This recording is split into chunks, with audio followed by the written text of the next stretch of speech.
Hello everyone, once again we are here. Now this is the fourth lecture that we are going to discuss. अभी तक जितने भी हमने 3 lectures में topic cover किए हैं, आई होप कि आपने उन सबको बहुत अच्छे से सुना होगा और उन सारी चीज़ों को आपने घर पे एक बार ट्राई किया होगा, क्योंकि जब तक आप उन चीज़ों को करेंगे नहीं, आपके माइंड में जो बेसिक कॉन्सेप्ट है वो क्लियर नहीं होगा। और मैथ्स का फंडा तो आपको बहुत अच्छे से पता है कि हमको चीज़ें जब तक समझ में नहीं आती तब तक हम उनको खुद ट्राई करने की कोशिश नहीं करते हैं। ठीक है, ये तो बात हुई पिछले कुछ 3 लेक्चर्स की। आज हम लोग जिस टॉपिक पर डिस्कशन करने वाले हैं वो है बेसिक ज्योमेट्रिकल आइडियाज। आपके एनसीईआरटी बुक में एक चैप्टर है, आई थिंक 4th चैप्टर है, बेसिक ज्योमेट्रिकल आइडियाज।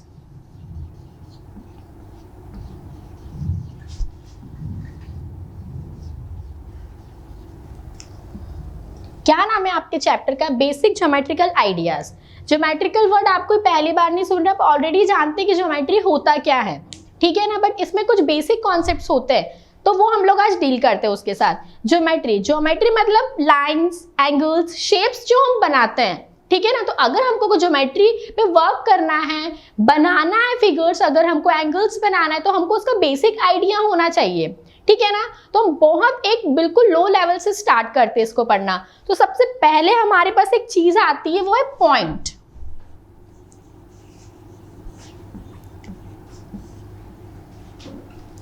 क्या आता है? पॉइंट। आप सभी को पता है पॉइंट क्या होता है ना। यही होता है आपका पॉइंट, ठीक है। पॉइंट ये हमारी फर्स्ट टॉपिक या फर्स्ट बिल्कुल सबसे बेसिक चीज। इसके बाद हम आगे बढ़ते हैं।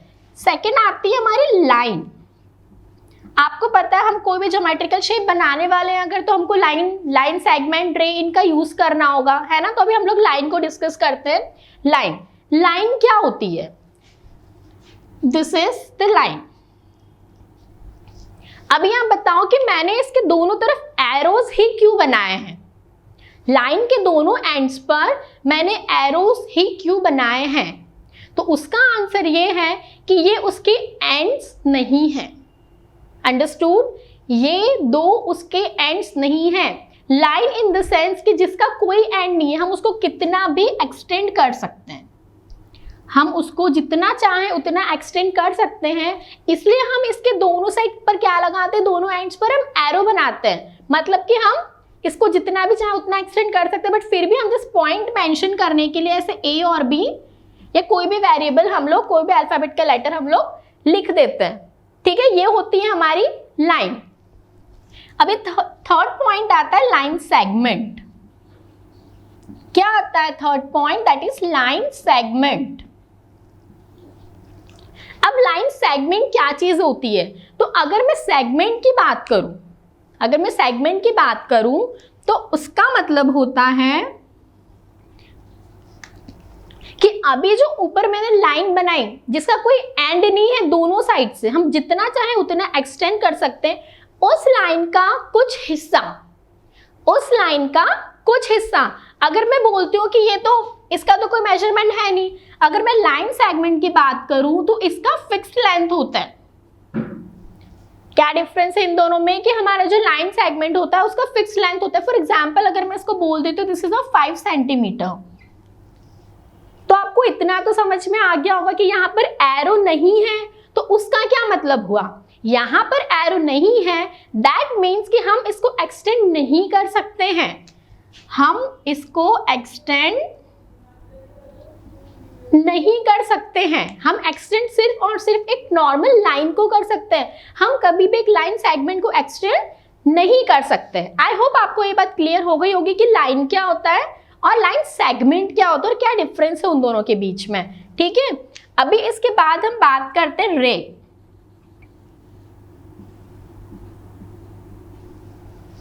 क्या है हमारा फोर्थ पॉइंट? रे। अब रे क्या होती है ना। बहुत सिंपल सी बात है। अभी आप लोग थोड़ा सा अपना दिमाग लगाओ और बताओ कि क्या हो सकती है रे। अभी आपको दिख रहा होगा कि एक तरफ तो एक एंड पर मैंने क्या बनाया है? एक पॉइंट बनाया है और एक एंड पर मैंने एक एरो बनाया है। और एरो का मतलब होता है कि हम उसको एक्सटेंड कर सकते हैं और एक पॉइंट का मतलब होता है कि हम उसको एक्सटेंड नहीं कर सकते, वो फिक्स है। समझ में आया आप लोगों को? अभी रे में मैंने क्या किया है कि एक एंड तो मेरा फिक्स है और जो दूसरा एंड है वो मेरा फिक्स नहीं है, वहां पे मैंने एरो बनाया है, दैट मीन्स कि मैं उसको एक्सटेंड कर सकती हूँ, है ना। तो रे होता है जहां पर एक एंड फिक्स होता है बट जो दूसरा एंड होता है वो फिक्स नहीं होता है, दैट मीन्स कि हम उसको एक्सटेंड कर सकते हैं। सबसे बेस्ट एग्जाम्पल है रे का, अगर मैं आपको सन की बात करूं, ये है सन। आपको पता है इससे जो रेस निकलती है हम क्या बोलते हैं? Sun rays, right. हम उसको सन रेज बोलते हैं। सन रेज क्यों बोलते हैं? क्यों? क्योंकि उनका जो एक पॉइंट है वो तो इस सन का फिक्स है। I mean, वो रे निकलेगी तो सन से, तो सन वाला एक पॉइंट तो उसका फिक्स है ना। अभी बट जो रेस का एक पॉइंट है, दैट मीन्स जो रेस अर्थ की तरफ आ रही है फॉर एग्जाम्पल, तो उन रेस की कोई लिमिट नहीं है, उन रेस की कोई लिमिट नहीं है। तो यहां से हम याद रख सकते हैं रेस को कि सन रेस से, है ना, कि उनका एक पॉइंट फिक्स होता है और एक को हम एक्सटेंड कर सकते हैं। ठीक है, अभी तो ये बहुत बेसिक चीज थी जो हमने पढ़ी, point, line, line segment and रे। आपको इन तीनों के बीच में कंफ्यूज नहीं होना है। लाइन जिसका कोई एंड नहीं है, हम दोनों साइड से उसको एक्सटेंड कर सकते हैं। लाइन सेगमेंट, इस ऊपर वाली लाइन के एक छोटे से फिक्स्ड लेंथ को, फिक्स्ड हिस्से को हम लाइन सेगमेंट बोलते हैं।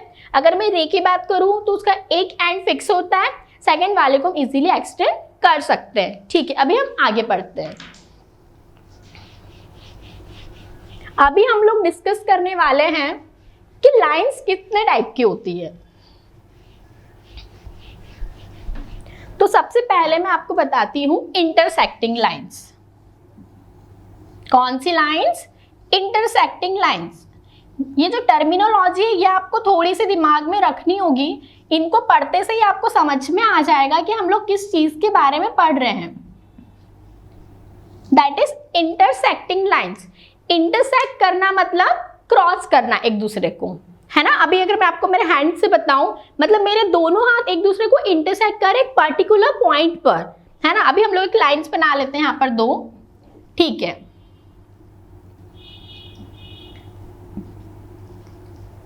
अभी आप लाइंस समझ रहे हो, लाइन सेगमेंट बना लेते हैं, ठीक है। अभी मैंने लाइंस बना दी है। मेन तो पॉइंट हमको क्या समझना है कि ये यहाँ पर क्या हो रहा है, इंटरसेक्शन हो रहा है किसका? दो लाइंस का। फॉर एग्जाम्पल मैं इस लाइन को L बोल देती हूँ, इसको M बोल देती हूँ। हमने दो नाम रख दिए, ठीक है। एक ये हमारी लाइन L है और एक ये हमारी लाइन M है। अभी यहाँ पर क्या हो रहा है? इंटरसेक्शन हो रहा है। दो लाइंस आपस में एक दूसरे को क्रॉस कर रही है। कहाँ पर क्रॉस कर रही है? पॉइंट ऑफ इंटरसेक्शन पर। कहाँ पर क्रॉस कर रही है? एक point of intersection. That means कि इस पॉइंट का नाम होता है point of intersection. Point of intersection. अभी जरूरी नहीं है कि ऐसी वाली लाइंस होगी, किसी भी टाइप की लाइन जो यहाँ पर इंटरसेक्ट कर रही है वो इंटरसेक्टिंग लाइंस होगी, कुछ भी बना सकते हो आप। ये सारे क्या है? उनके एक पॉइंट ऑफ इंटरसेक्शन। ठीक है, अभी हम आगे दूसरी लाइंस के बारे में डिस्कस करते हैं। इसके बाद होता है पैरेलल लाइंस। कौन सी लाइंस? Parallel lines. अभी हाँ, इंटरसेक्शन में आपको मैं एक और चीज बता देती हूं।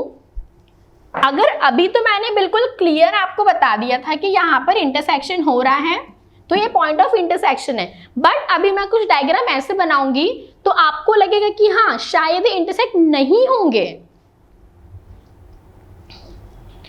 अभी मैं आपसे ये पूछूंगी कि क्या ये इंटरसेक्टिंग लाइंस है, तो कुछ बच्चे बोलेंगे कि नो मैम, यहाँ पर पॉइंट ऑफ इंटरसेक्शन तो है ही नहीं, तो इंटरसेक्टिंग लाइंस कैसे हो सकती है, यही आएगा ना आपके दिमाग में।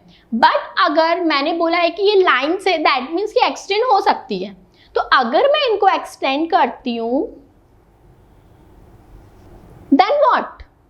देन दिस हैपेंस कि यहां पर इंटरसेक्शन हो जाएगा, यहां पर इंटरसेक्शन हो जाएगा। तो मैं क्या बोलूंगी कि जो इस टाइप की लाइंस है वो भी एक पॉइंट पर क्या बन जाएगी? Intersecting lines. कौन सी लाइंस बन जाएगी?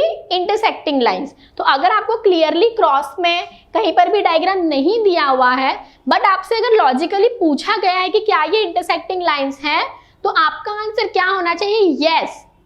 Eight a point when we will extend them they will intersect each other, so that is why they are intersecting lines. Okay, चलो अभी हम पैरेलल लाइंस की तरफ बढ़ते हैं। अभी हम लोग बात करते हैं पैरेलल लाइंस की।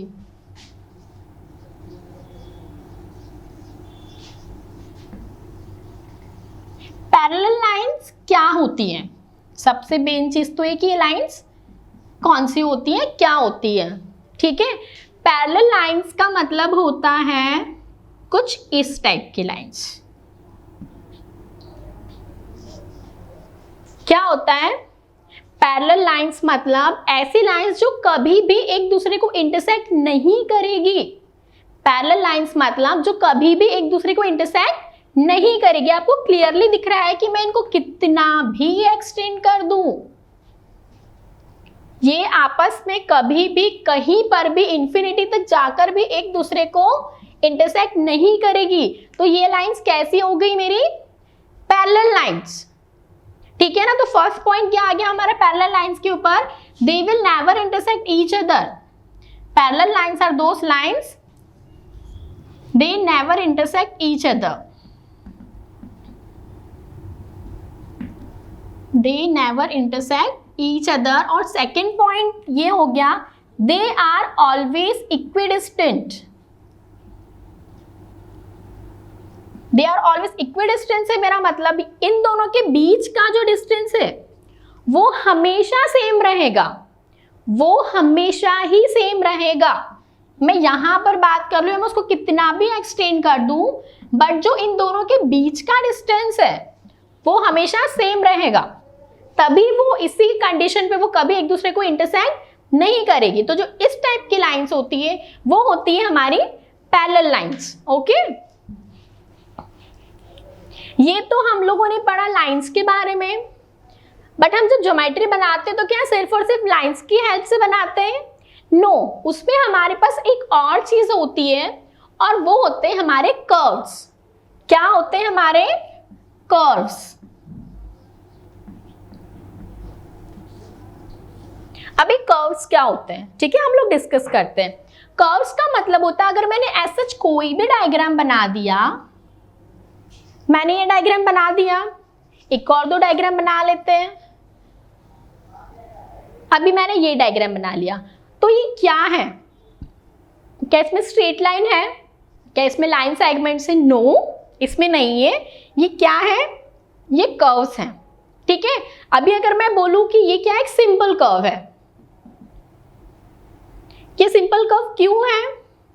कोई डिफरेंस दिख रहा है आपको इन दोनों कर्व्स के बीच में? हाँ, मुझे तो दिख रहा है। मुझे क्या डिफरेंस दिख रहा है इन दोनों के बीच में कि जो ये वाला कर्व है यहाँ पर ये एक बार एक दूसरे को इंटरसेक्ट कर रहा है, बट ये कर्व बहुत सिंपल है, यहाँ पर कहीं पर भी इंटरसेक्शन नहीं हो रहा है ना। जो स्टार्टिंग पॉइंट है वही यहाँ पर एंडिंग पॉइंट है। तो इस टाइप वाले कर्व को हम लोग सिंपल कर्व बोलेंगे। ओके, दो टाइप के कर्व हो गए, दैट मीन्स कि एक सिंपल वाला हो गया और उसका तो ठीक है। अभी मैं आपको दो कर्व और बनाती हूँ, फिर हम उसको कुछ और टर्म देंगे। अगर मैंने ये बनाया,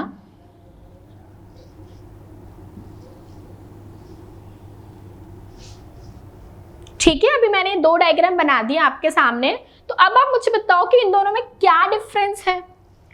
कर्व तो दोनों है, क्योंकि दोनों में स्ट्रेट लाइन ही है तो दोनों कर्व्स हैं, ठीक है। बट अभी ये क्या है? ये ओपन है, दैट मीन्स कि यहां पर से ये ओपन है। और अगर मैं इस कर्व की बात करूं तो इसका स्टार्टिंग पॉइंट और एंडिंग पॉइंट दोनों सेम है, दैट मीन्स कि क्लोज्ड है। तो अभी हमको दो टाइप के और कर्व पता चल गए, ये हो गया हमारा ओपन कर्व और ये हो गया हमारा क्लोज्ड कर्व। तो हमारे कर्व में भी दो टर्मिनोलॉजीज हमको मिल गई, open curves and closed curve. आपके चैप्टर में आपको क्वेश्चन है, उसमें कुछ डायग्राम्स गिवन है जहां पर आपको बताना है कि वो ओपन है या वो क्लोज्ड है, ठीक है। या तो फिर वो आपको बोलेंगे कि आपको 4 ओपन कर्व्स बनाने हैं और 4 क्लोज्ड कर्व बनाने हैं, तो आपको इस टाइप से मेंशन करना है, आपको चीजें बनानी है। अब एक कर्व के बाद हम लोग डिस्कस करते हैं एक और टॉपिक जो है एंगल्स। कौन सा टॉपिक? एंगल्स।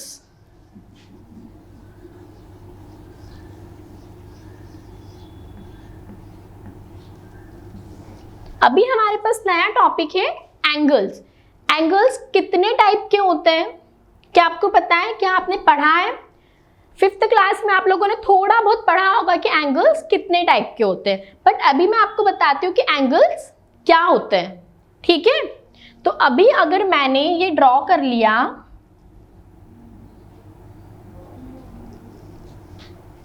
ठीक है, ये भी मैंने ड्रॉ किया है।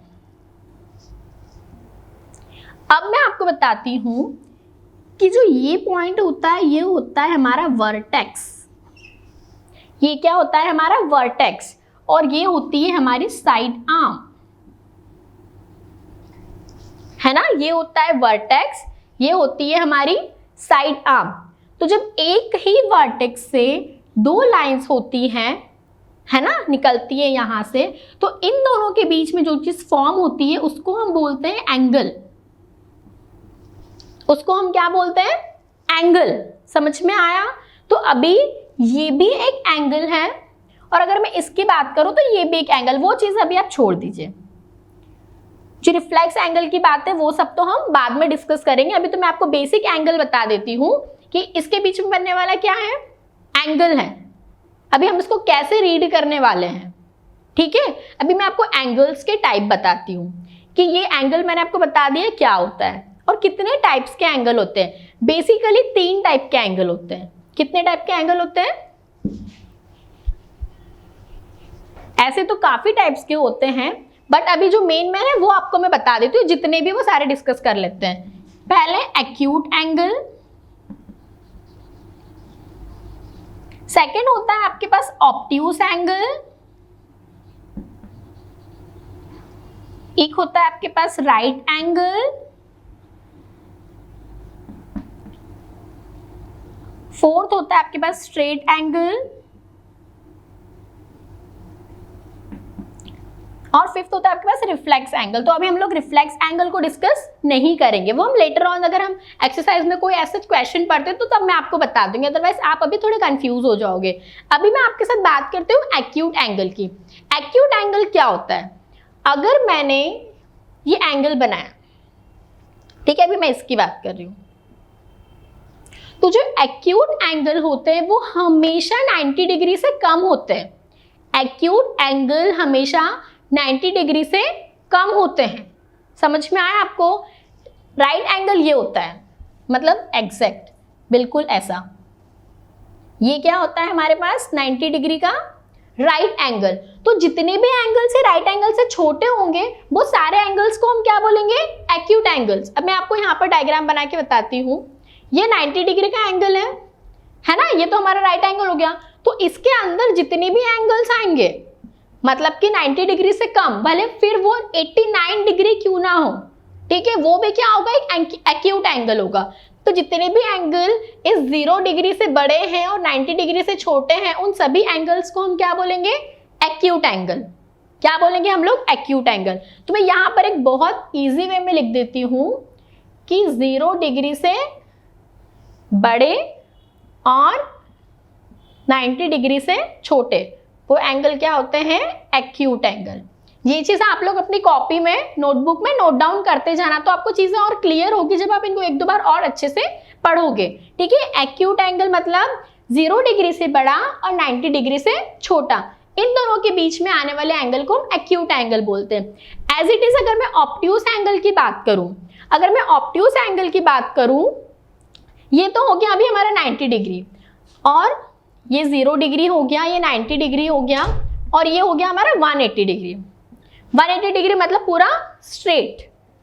180 डिग्री मतलब ये पूरा स्ट्रेट एंगल होता है 180 डिग्री का। ओके, तो अभी अगर मैं ऑब्ट्यूस एंगल की बात करूं, तो ऑब्ट्यूस एंगल वो एंगल होता है जो 90 डिग्री से तो बड़ा है, दैट मीन्स कि इस 90 डिग्री से तो वो बड़ा है, बट इस 180 डिग्री से छोटा है। दैट मीन्स कि यहां पर आने वाले जितने भी एंगल्स हैं जो 90 डिग्री से बड़ा है और 180 डिग्री से छोटा है, उन सभी एंगल्स को हम क्या बोलते हैं? Obtuse angle. क्या बोलते हैं हम लोग? Obtuse angle. ठीक है। उसके बाद राइट एंगल तो मैंने आपको बता दिया है कि एग्जैक्ट ऐसा वाला क्या होता है हमारा राइट एंगल। और जो स्ट्रेट लाइन होती है, मतलब अगर आपने प्रोटेक्टर देखा है ज्योमेट्री बॉक्स में, आपने अभी तक 5th क्लास में सिर्फ एंगल्स को मेजर किया था और आपने प्रोटेक्टर के यूज से एंगल्स बनाए भी थे। तो जो प्रोटेक्टर आपने देखा है ऐसा वाला, वो स्ट्रेट लाइन ये कौन सी होती है? 180 डिग्री की, उसको हम स्ट्रेट एंगल बोलते हैं। तो अभी आपको क्लियर हो गया होगा थोड़ा कॉन्सेप्ट कि एंगल्स कितने टाइप्स के होते हैं और उनके नाम क्या क्या होते हैं। मैं एक बार फिर से रिवाइज करते हैं हम लोग। एंगल्स में हमने पढ़ा एक्यूट एंगल। एक्यूट एंगल वो एंगल होता है जो 0 डिग्री से तो बड़ा है बट 90 डिग्री से छोटा है। ठीक है, इस डायग्राम में मैंने आपको बताया है। Second, obtuse angle. Obtuse angle वो एंगल होते हैं जो 90 डिग्री से तो बड़े हैं, 90 डिग्री से बड़े हैं और 180 डिग्री से छोटे हैं, मतलब ये वाले angles. Right angle perfect 90 degree, right angle means perfect 90 degree. और स्ट्रेट एंगल में स्ट्रेट लाइन पर जो एंगल बनने वाला है हमारा, वो है हमारा 180 डिग्री का स्ट्रेट एंगल। ओके, ये होते हैं हमारे एंगल्स। अभी हम लोग इसके बाद पढ़ने वाले हैं ट्रायंगल्स। क्या पढ़ने वाले हैं हम लोग? ट्रायंगल्स।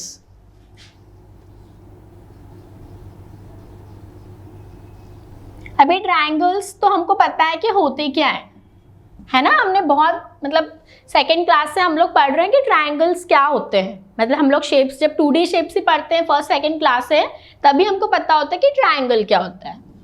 ट्रायंगल एक फिगर होता है, या मैं बोल दूं मैथ्स की लैंग्वेज में कि एक पॉलीगॉन होता है जो किससे बनता है? 3 लाइन सेगमेंट से। किससे बनता है? 3 लाइन सेगमेंट से। अभी मैंने लाइन क्यों नहीं बोला? मैं बोल सकती थी कि 3 लाइन से बनता है, बट मैंने लाइन वर्ड यूज नहीं किया। क्यों? क्योंकि यहाँ पर हमारे पास हर एक लाइन सेगमेंट की पर्टिकुलर फिक्स लेंथ होती है। ठीक है, अगर ये 5 सेंटीमीटर की है फॉर एग्जाम्पल, ये तीनों मेरे पास फिक्स लेंथ है, तो ऑब्वियसली मैं इसको लाइन सेगमेंट बोलूंगी। तो एक पॉलीगॉन होता है ट्रायंगल जिसमें 3 लाइन सेगमेंट से मिलकर जो बनता है। अब इसमें कितने एंगल्स होते हैं? अभी हमने एंगल्स में देखा था ना, एज सच एंगल्स होते हैं हमारे पास, ऐसे वाले कुछ ये एंगल्स होते हैं हमारे पास। आपको यहाँ पर दिख रहा है एंगल्स बन रहे हैं? यस। जहां पर ये 2 लाइन सेगमेंट्स मीट करे, यहाँ पर हमारे पास एंगल बन रहे हैं। तो अभी हम इसको नाम दे देते हैं ए, बी और सी। तो ये एंगल ए हो गया हमारे पास, ये एंगल बी हो गया और ये एंगल सी हो गया। ठीक है, तो ये होते हैं ट्रायंगल्स के अंदर हमारे एंगल्स। अब मैं आपको ये बोलूं कि ट्रायंगल्स के टाइप कितने होते हैं, है ना। ट्रायंगल्स के भी तो कुछ टाइप होते हैं। क्या सभी ट्रायंगल्स एक जैसे होते हैं? नहीं, सभी ट्रायंगल्स एक जैसे नहीं होते। ट्रायंगल्स के भी कुछ टाइप है, तो अभी हम लोग वो डिस्कस करते हैं। फर्स्ट होता है इक्विलेटरल ट्रायंगल। क्या होता है? Equilateral triangle. अभी आपको इक्विलेटरल ट्रायंगल सुनकर लग रहा होगा कि हाँ, नाम से कुछ कुछ तो समझ में आ रहा है। सेकेंड होता है हमारे पास आइसोसेलेस ट्रायंगल, और थर्ड होता है हमारे पास स्केलिन ट्रायंगल।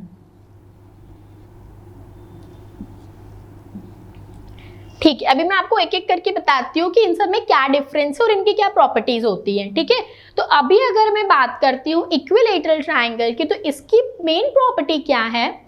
अब देखो, इसमें हम 2 टाइप से हम इसको क्लासिफाई कर सकते हैं ट्रायंगल्स को। एक तो हम साइड्स के इससे कर सकते हैं और एक हम एंगल्स के इससे कर सकते हैं।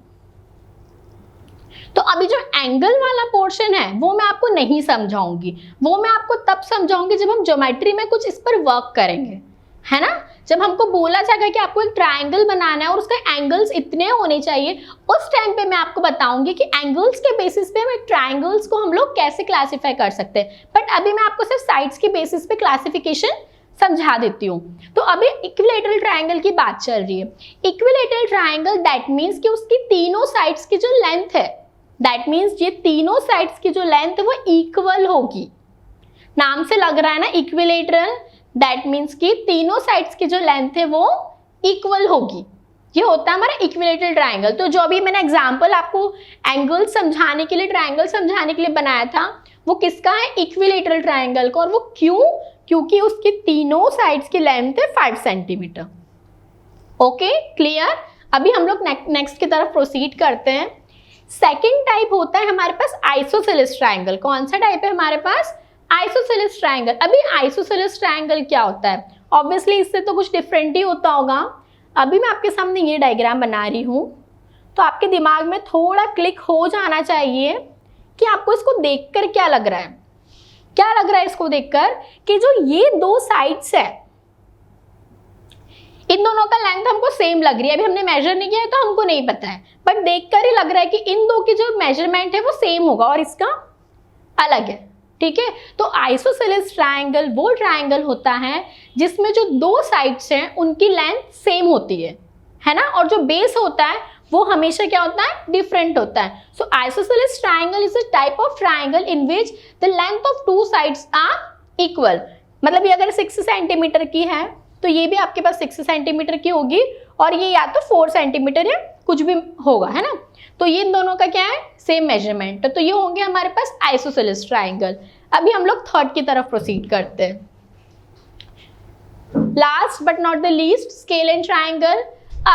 अभी हमने क्या देखा? एक तो हमने देख लिया जिसमें तीनों की साइड सेम होती है ना। अभी हमने सेकंड वाला देख लिया जिसमें दो साइड्स सेम होती है।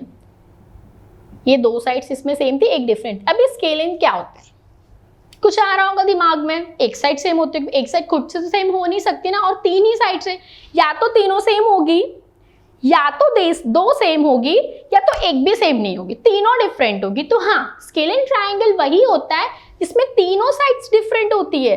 ये एक मैंने बनाई है 2 सेंटीमीटर की है, एक मैंने बनाई है 3 सेंटीमीटर की, और जो ये मैंने बनाई है ये 5 सेंटीमीटर की। समझ में आया आपको? यहाँ पर तीनों साइड्स की लेंथ डिफरेंट है। तीनों साइड्स की लेंथ कैसी है? डिफरेंट है। दैट मीन्स कि इक्विलेटरल में तीनों की साइड सेम होती है, इक्वल होती है। आइसोसेलेस में दो ट्रायंगल्स की लेंथ सेम होती है, इक्वल होती है, और स्केलिन में तीनों डिफरेंट होती है। तो ये 3 बेसिक टाइप ऑफ ट्रायंगल्स है जिसके बारे में मैंने आपको बताया, और मैंने आपको बोला है कि एंगल्स के बेसिस पे भी क्लासिफिकेशन होता है, बट वो मैं आपको बाद में बताऊंगी। अभी आप लोग इतना पढ़ लीजिए। अभी हम लोग नेक्स्ट टॉपिक पे मूव करते हैं। अभी नेक्स्ट टॉपिक मेरे पास आता है पॉलीगॉन्स।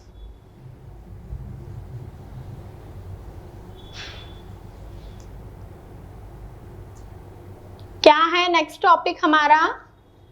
पॉलीगॉन्स। क्या होता है पॉलीगॉन्स? अभी हमने इतने शेप पढ़े हैं, स्क्वायर पढ़ा है, रेक्टेंगल पढ़ा है, सर्कल पढ़ा है, ट्रायंगल पढ़ा, इसके जस्ट पहले हमने तो पॉलीगॉन्स क्या होते हैं। एक सिंपल सी डेफिनेशन आपको बताती हूँ। Polygon is a closed figure. ध्यान से सुनना, मैं लिख देती हूँ। अब पॉलीगॉन्स लिख लेते हैं। अभी इसमें हम बहुत सारों की बात करने वाले हैं। Polygons are the closed figure. ये चीज आपको याद रखनी है, क्लोज्ड वाली, ये बहुत इंपॉर्टेंट है इसमें, है ना। Polygons are the closed figure made up of line segments. क्या लिखा है मैंने? Made up of line segments, है ना। अभी इसमें दो बहुत इंपॉर्टेंट टर्म्स है जो आपको याद रखनी है। Polygons are the closed figures. कैसे फिगर्स होते हैं? क्लोज्ड फिगर्स होते हैं, made up of line segments. Line segments in the sense कि उनमें सिर्फ और सिर्फ लाइन सेगमेंट होगी, किसी भी टाइप का कोई कर्व नहीं होगा, किसी भी टाइप का कोई कर्व नहीं होगा, और वो हमेशा क्लोज्ड होगा। जब मैंने आपको कर्व समझाया था तब मैंने आपको बताया था कि क्लोज्ड कर्व भी होते हैं और ओपन कर्व्स भी होते हैं, ठीक है ना। तो यहाँ पर पॉलीगॉन्स की क्या है प्रॉपर्टी कि एक तो वो क्लोज होंगे, सेकंड ये कि वो सिर्फ और सिर्फ लाइन सेगमेंट से बने हुए होंगे, है ना। तो अभी मैं आपको कुछ डायग्राम्स बताती हूँ, तो फिर आप मुझे बताना है कि इसमें से कौन सा पॉलीगॉन है और कौन सा पॉलीगॉन नहीं है। अभी मैंने एज सच कोई डायग्राम बना दिया।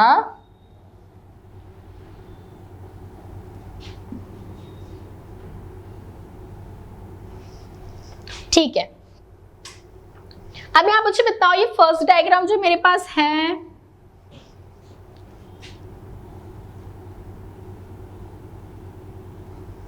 ना, फर्स्ट डायग्राम जो मेरे पास है, क्या ये पॉलीगॉन है?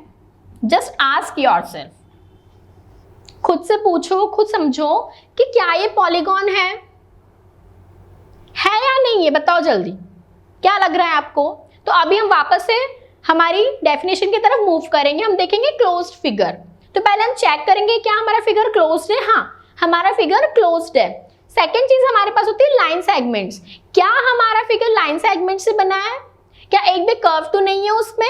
हाँ, हमारा जो फर्स्ट फिगर है वो हमारे दोनों कंडीशंस को सेटिस्फाई कर रहा है, वो क्लोज्ड भी है और वो लाइन सेगमेंट से भी बना हुआ है। ठीक है, तो ये हमारा क्या है, एक पॉलीगॉन है। अभी इसका नाम क्या है ना, अभी इसका नाम क्या है तो आगे मैं आपको बताने वाली हूँ कि हम इसको क्लासिफाई नाम के बेसिस पे कैसे करते हैं, और वो होता है साइड्स से, कि कितने साइड्स का है वो, उसके हिसाब से हम उसका नाम देते हैं। अभी सेकंड वाले की बात करते हैं, क्या एक ये पॉलीगॉन है? कंडीशंस आप लोग चेक करें, क्या कंडीशंस होती है पॉलीगॉन होने की? क्लोज फिगर, हाँ क्लोज तो दिख रहा है मुझे। उसके बाद क्या लाइन सेगमेंट से बना है? Let us check. हाँ, ये लाइन सेगमेंट है, ये भी। क्या ये एक लाइन सेगमेंट है? नो, ये एक लाइन सेगमेंट नहीं है, ये एक कर्व है। दैट मीन्स कि ये हमारा पॉलीगॉन नहीं है। समझ में आया आपको क्या डिफरेंस होता है पॉलीगॉन्स में और एक सिंपल किसी भी फिगर में? अभी थर्ड वाले की देखते हैं कि अगर ये डायग्राम है, क्लोज्ड भी है और लाइन सेगमेंट से बना है, तो definitely it is a polygon. अभी फोर्थ वाला, पहली कंडीशन है क्लोज्ड वाली, क्या ये क्लोज्ड है? नहीं, ये क्लोज नहीं है, तो हम इसको आगे लाइन सेगमेंट वाला चेक करेंगे ही नहीं। क्लोज ही नहीं है मतलब पॉलीगॉन ही, भले फिर वो पूरा लाइन सेगमेंट से बनाओ, दिख रहा है ना पूरा लाइन सेगमेंट से बना है, बट इसने हमारी जो पहली कंडीशन है पॉलीगॉन होने की उसको फुलफिल नहीं किया है। जो हमारी पहली कंडीशन है क्लोज्ड फिगर, वो इसको फुलफिल नहीं कर रहा है। दैट मीन्स कि वो हमारा पॉलीगॉन नहीं है, उसको दोनों कंडीशंस फुलफिल करनी होगी। ठीक है, तो ये हो गया हमारा पॉलीगॉन्स वाला। अभी मैंने आपको बोला था कि हम इनके कुछ नाम्स होते हैं, सॉरी आई मीन कुछ नेम्स होते हैं इनके।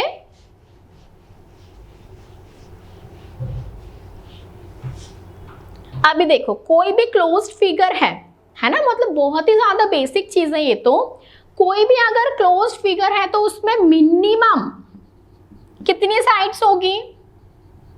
अभी आप कॉपी पे क्लोज्ड फिगर बनाने की कोशिश करो लाइंस की हेल्प से। चलो बनाओ अपनी अपनी कॉपी में क्लोज्ड फिगर बनाओ लाइन सेगमेंट की हेल्प से, है ना। लाइन सेगमेंट की हेल्प से आप एक क्लोज्ड फिगर बनाओ। क्या मेरे एक लाइन सेगमेंट से क्लोज्ड फिगर बना? Not possible in any condition. क्या मेरा दो लाइन सेगमेंट से क्लोज्ड फिगर बना? नो। क्या मेरा तीन लाइन सेगमेंट से क्लोज्ड फिगर बन गया? यस। तो मिनिमम हमको कितनी साइड्स चाहिए होती है एक पॉलीगॉन के लिए? Minimum 3 sides. मिनिमम कितनी साइड्स चाहिए होती है हमको? मिनिमम 3 साइड्स चाहिए होती है। अभी उसका लेंथ क्या है वो सब तो बाकी की बात है, दूसरी बात है। अभी हमको ये डिस्कस करना है कि मिनिमम 3 साइड्स चाहिए होती है। अब हम देखते हैं कि ऐसे पॉलीगॉन जिसमें अगर 3 साइड से बना हुआ है तो हम क्या बोलते हैं उसको? ट्रायंगल। क्या बोलते हैं हम उसको? ट्रायंगल। अगर 4 साइड से बना है उसको हम बोलते हैं क्वाड्रिलेटरल। अभी आप लोग बोलोगे, कुछ के दिमाग में अभी दिमाग मतलब बहुत दौड़ने वाला है, वो बोलेंगे कि जैसे हमने ट्रायंगल बनाया, अगर हम 4 साइड्स के हेल्प से बनाते हैं तो अभी हमारे पास स्क्वायर बन जाएगा, रेक्टेंगल बन जाएगा। तो हाँ, ये स्क्वायर है, मैंने आपको मना नहीं किया है ना। मैंने अभी क्वाड्रिलेटरल टर्म बोला है तो आप यही बोलोगे कि वो तो स्क्वायर रेक्टेंगल होते हैं। हाँ, वो स्क्वायर रेक्टेंगल होते, but square rectangle is a type of quadrilateral. वो इसके अंदर ही आते हैं। क्यों? क्योंकि उसमें 4 साइड्स है। समझ में आया आपको? जो स्क्वायर रेक्टेंगल होते हैं, रोम्बस होता है, ये सभी काइट वगैरह ये सब किसके अंदर आते हैं? क्वाड्रिलेटरल के अंदर। तो अभी हम क्वाड्रिलेटरल क्या एक बार इसके बाद डिस्कस करेंगे, उसमें हमको और कुछ चीजें पढ़नी है। ठीक है, तो इसको भी यही छोड़ते हैं। इसमें 4 साइड्स होते हैं, उसको क्वाड्रिलेटरल बोलते हैं। 5 साइड्स वाले को हम बोलते हैं पेंटागन, जिसमें 5 साइड्स होती है। 1 2 3 4 5 वो क्या होता है? पेंटागन। 6 साइड्स वाला हमारा होता है हेक्सागन। क्या होता है? हेक्सागन। 7 साइड्स वाला होता है हमारा हेप्टागन। ऐसा हमारा कंटिन्यू रहता है, ठीक है, एक लेवल तक। मतलब सभी का नहीं कि हमने 100 साइड्स का बना दिया तो उसका कुछ हम नाम बोलेंगे, बस एक नंबर तक हमने उससे कुछ नेम रखे हुए हैं, ठीक है। 3 साइड, 4 साइड, 5 साइड, ऐसे पॉलीगॉन्स के नाम होते हैं किस बेसिस पर? नंबर ऑफ साइड्स के बेसिस पर। मतलब जैसे 8 साइड्स का होगा तो उसको ऑक्टागन बोलते हैं। जैसे आपने ये फिगर देखा होगा 1 2 3 4 5 6 7 और 8, 1 2 3 4 5 6 7 8, इसमें कितनी साइड्स है? 8 साइड्स। तो इसको अभी हम क्या बोलेंगे? ऑक्टागन। तो किस बेसिस पे क्लासिफाई होते हैं पॉलीगॉन्स के नाम? नंबर ऑफ साइड्स की बेसिस पे, ठीक है। तो ये हो गए आपके polygons. Closed figure made up of line segment. अभी मैंने आपको बोला था कि इसके बाद हम क्वाड्रिलेटरल में कुछ डिस्कस करने वाले हैं, तो ठीक है, अभी हम क्वाड्रिलेटरल्स पढ़ लेते हैं। क्वाड्रिलेटरल्स, अभी इसको फटाफट खत्म करते हैं क्योंकि इसके बाद हमको सर्कल वाला टॉपिक कवर करना है। ओके, क्वाड्रिलेटरल्स क्या होते हैं? अभी हमने बोला था कि जिसमें 4 साइड्स होती है, ऐसा पॉलीगॉन जिसमें कितनी साइड्स होती हैं? 4 साइड्स। तो ऐसा कुछ भी हो सकता है। स्क्वायर, रेक्टेंगल तो ऑब्वियसली है ही, कैसा भी हो फिर दैट डजंट मैटर। पैरेललोग्राम है, जो भी है, अभी हम उसको नाम नहीं बोलते हैं। जितने भी 4 साइडेड लाइन सेगमेंट वाले फिगर होते हैं, क्लोज्ड फिगर, उनको हम क्या बोलते हैं? क्वाड्रिलेटरल। अभी इसमें हमको 2 चीजें डिस्कस करनी है, मतलब 4 चीजें करनी है। एडजेसेंट साइड्स और एडजेसेंट एंगल्स,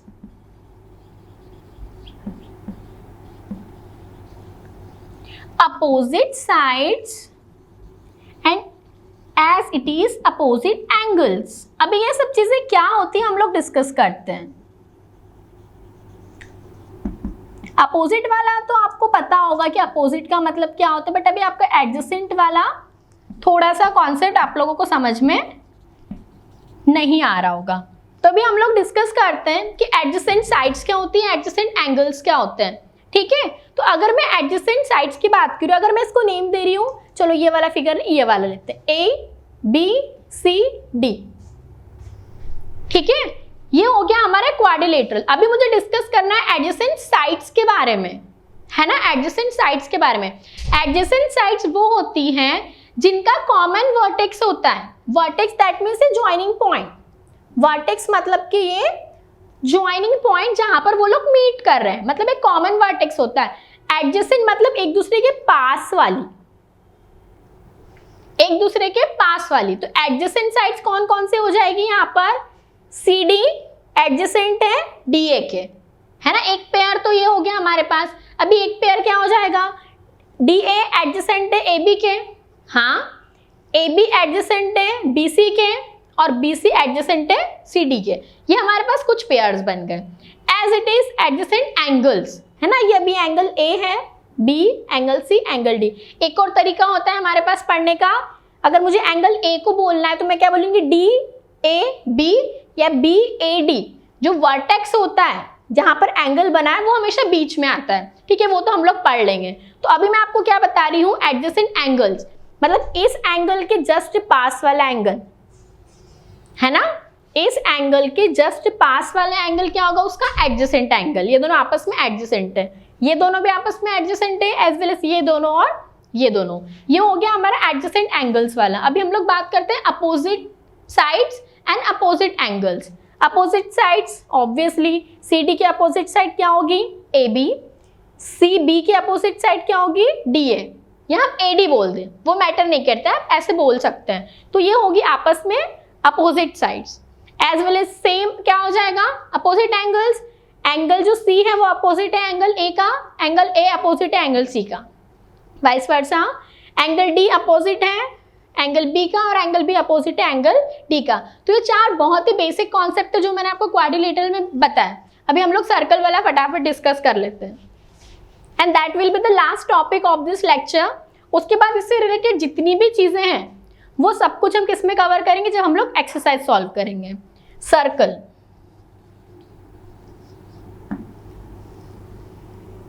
ये होता है सर्कल। बहुत अच्छे से पता है आप लोगों को सर्कल क्या होता है। अभी मैंने बीच में जो एक पॉइंट है बिल्कुल सेंटर में है ना, सर्कल हम किसकी हेल्प से बनाते हैं? डिवाइडर और पेंसिल की हेल्प से बनाते हैं। यहाँ पर हमारा मेटल पॉइंट होता है डिवाइडर का, हम उसको एक डिस्टेंस तक ब्रॉड करते हैं, फिर हम लोग उसको ऐसा गोल घुमाते तो हमारा सर्कल बन जाता है। जिस पॉइंट जहां से मतलब हमारा सर्कल बनना स्टार्ट हुआ है, जो बीच में मेटल पॉइंट होता है वो होता है पॉइंट। उसको हम पॉइंट नहीं बोलते, उसको सर्कल के लैंग्वेज में क्या बोलते हैं? सेंटर। वो सर्कल का क्या होता है? सेंटर। तो अभी सिर्फ आप ये याद रखना कौन कौन सी चीजें मैं आपको बता रही हूँ। सेंटर ऑफ द सर्कल है ना, ये चीजें सर्कल में होगी, सर्कल का सेंटर। उसके बाद एक बहुत इंपॉर्टेंट चीज आती है, इस सेंटर से अगर मैं कोई भी लाइन ड्रॉप कर रही हूं सर्कल के सरकमफेरेंस पे कहीं पर भी, मैंने ये नहीं बोला यही, मैं कहीं पर भी ड्रॉप कर दूंगी तो वो क्या होगी? उसकी रेडियस। वो क्या होगी? उसकी रेडियस। ठीक है, और ये रेडियस सेम रहेगी। आप यहां लाइन ड्रॉप करो, यहां करो, पूरे सर्कल में कहीं भी करो, रेडियस आपकी एक ही होगी। मतलब एक रेडियस का आप उस टाइम पे एक ही सर्कल बनाओगे, वो कॉमन रहेगी।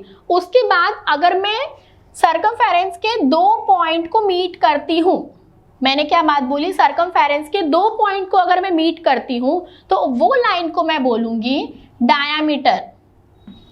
उस लाइन को मैं क्या बोलूंगी? डायामीटर।